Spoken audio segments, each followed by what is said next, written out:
Nestled just 10 miles or so from Lake Erie, the Grand River Valley is a place of rare beauty. It is also the birthplace of award-winning wines. The artisans of Ohio's wine country bring pride, innovation, and passion to everything they do, from cultivating wine grapes to bottling the best wines from the North Coast. They merge the best traditions of the old world with the new, creating memorable vintages that rival any from Europe or California, putting Ohio firmly on the map of fine winemaking.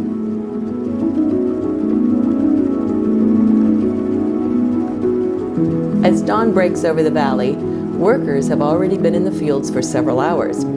After a year of careful cultivation, selecting the right day to harvest the grapes is an important step in the winemaking process. One of the reasons we start early in the morning is not necessarily because we need to work a 24-hour long day. We start early in the morning, sometimes at 3 or 4 o'clock in the morning, to pick the grapes when they're fresh. And so one of the things that we can earn by picking at night is to lock in both temperature and freshness for aromatics. What Lake Erie does for us is it actually keeps us warmer into the season, into the fall, so that we have just a little bit more heat. So that temperature helps to buffer us so that we don't have an early frost. Into spring, in contrast, it keeps us colder, which seems kind of counterintuitive. It keeps our actual buds on our vines from bursting early, so it's actually a really great resource that we have at our disposal.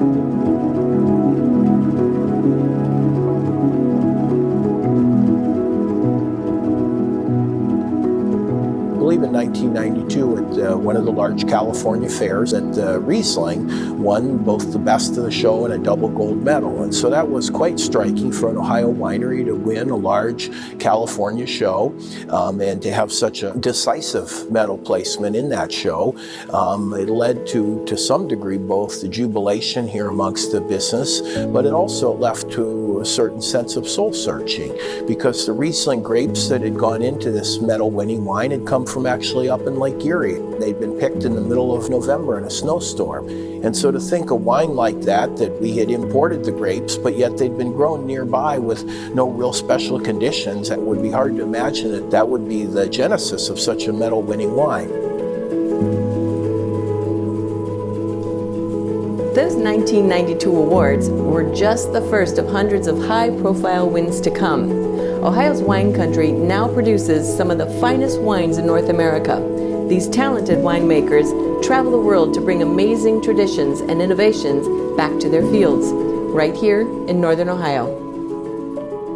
From liking wine, drinking wine, and the pairing, I thought, well, these are some things that I would like to do. And for instance, one of them is the Fumé Blanc that we have at Cask 307. Fumé Blanc is a wine you may not have heard of before. It's a Sauvignon Blanc grape aged in French oak for 9 months. Lots of toasty pineapple and lemongrass taste to it.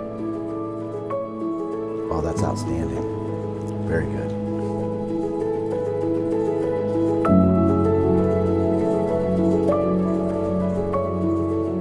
Now, the reason why I picked Hungarian oak is because it adds a little more spice to it.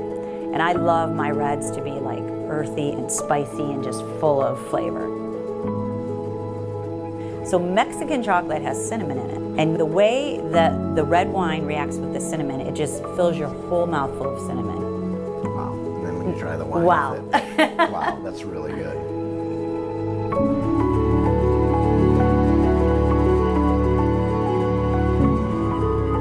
It's surprising. I never expected this when I entered the wine industry, but you realize so many people in the wine industry have come from somewhere else.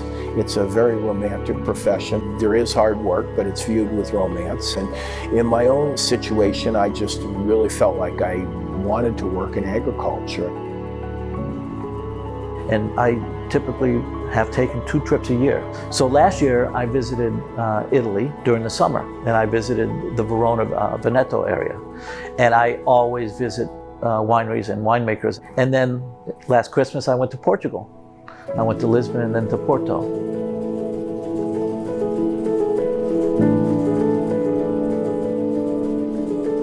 A trip to the Grand River Valley wouldn't be complete without a good glass of wine and good friends to share it with.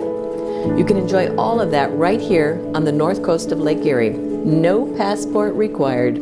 Ohio's wine country, one more reason to explore the Great Lakes.